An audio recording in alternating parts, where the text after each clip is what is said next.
Hello at sa mga ka-J-Vlog, welcome ulit sa panibagong video, and for today's content, i-game test natin itong bagong labas na smartphone ni Infinix, ang Infinix Smart 20. So tara, check natin.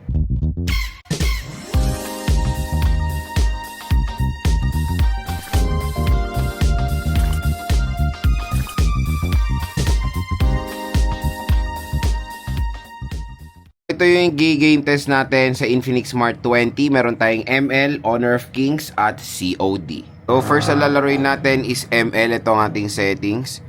So meron tayong map quality, ultra, effects high, refresh rate high, resolution HD, nako ng outline at shadow. The fiercer the storm, the more thrilling the ride.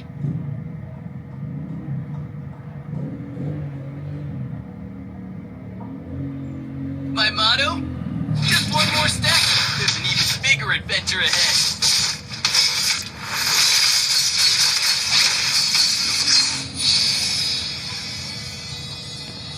Today's forecast, cloudy. Take this. The wind's just right. Cascade. I love the wind. It always takes me to new places. Blood. Whoa! How long has this been buried under the sand? The tribe elder once said, "The only compass an adventurer needs is determination." Slain. Take this! Cascade! Wispy, fluffy, stormy, I can be any cloud I want. Cumulus cloud! Clouds are tougher than you think!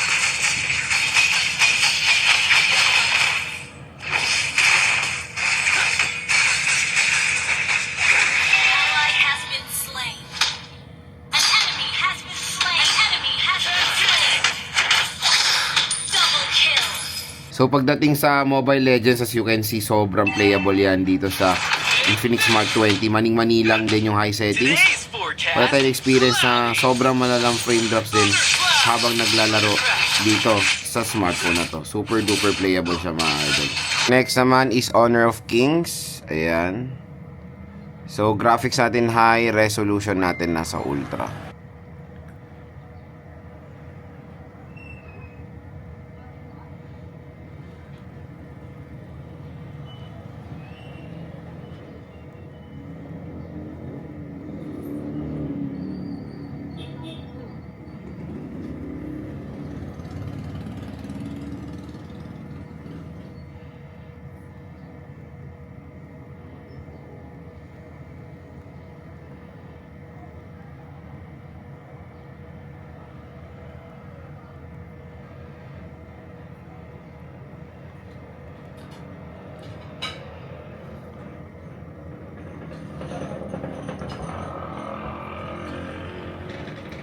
So Honor of Kings, as you can see naman din, sobrang lakas talaga ng Unisoc T7250 sa ganitong price segment. Nakakalaro tayo ng mabuti ng mga MOBA games. Ayan, sa mataas sa settings pa to, mga idol. So far no hassle naman, and walang mga sobrang lalang frame drops habang naglalaro ng Honor of Kings dito sa smartphone na to. So next naman is sa COD. Set natin yung settings na both Battle Royale and multiplayer. So graphic quality natin nasa medium, frame rate natin nasa max. Let's try. So wala pa siyang mataas sa settings na graphic.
So pagdating sa COD Battle Royale mga idol, meron tayong mga few frame drops habang naglalaro dito. Pero manageable naman and so far so good naman din. Ayan.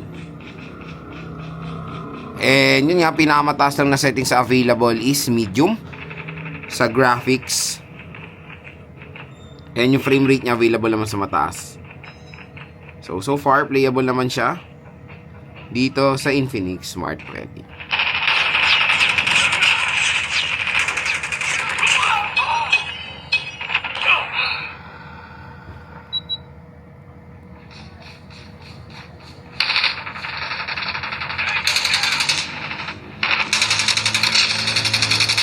Changing mag! Cover me!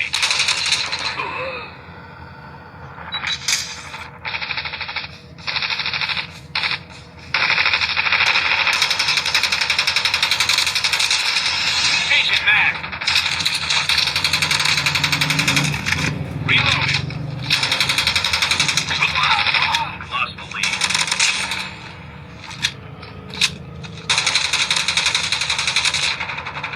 Changing mag!